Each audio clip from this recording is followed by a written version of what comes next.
அவர் யார் தெரியுமா? எப்பேற்பட்டவர் தெரியுமா? ஒரு காலத்தில் எப்படி இருந்தார் தெரியுமா?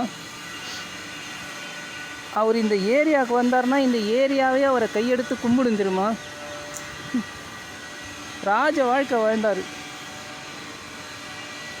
வாரத்துக்கு தினமும் 3 முறை வாட்டர் வாஷு, தினமும் 200 ரூபாய்க்கு பெட்ரோல் குடி, வாரத்துக்கு ஒரு முறை பஞ்சர், அப்பப்போ நட்டு போல்ட்டு ரிப்பேர்னு சொல்லி அது ஒரு 300 ரூபா முழுங்கிடுவார். இப்படி ராஜாவாக வாழ்ந்தார். லைசன்ஸே இல்லைனாலும் சென்னை மாநகர எல்லை முழுக்க சுற்றினவர். இவருடைய வண்டி சக்கரம் படாத ஏரியாவே கிடையாது.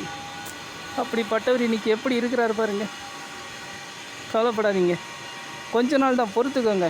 அடுத்த மாதமே நான் உங்களை ரிப்பேர் செஞ்சிடுறேன். உங்களை இப்படி பார்க்கறதுக்கு எனக்கே கஸ்டமர். டேய், என்னது என் கண்ணுக்கு ஏதோ வித்தியாசமாக தெரியுது. இங்கேருந்து இப்படி போய் வருது, இங்கேருந்து இப்படி. டேய், யாரா அது என் வண்டியில் ஹார்ட்டு பதிஞ்சது?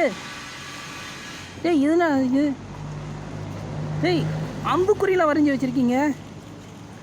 டேய் பிளடி ராஸ்கல்ஸ், யாரா என் வண்டியில் ஹார்ட்டு வரைஞ்சி வச்சது?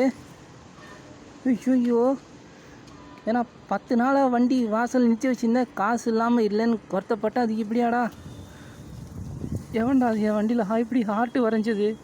உங்கள் காதலை வளர்க்குறதுக்கு என் வண்டி தான் கிடச்சிதா? அம்புக்குறியெல்லாம் போட்டு வச்சுருக்கீங்களாடா?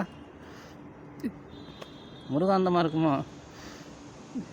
உங்கள் காதலை வளர்க்குறதுக்கு என் வண்டி தான் கிடச்சிதா? அப்படி ராஸ்கல், பரவாயில்ல.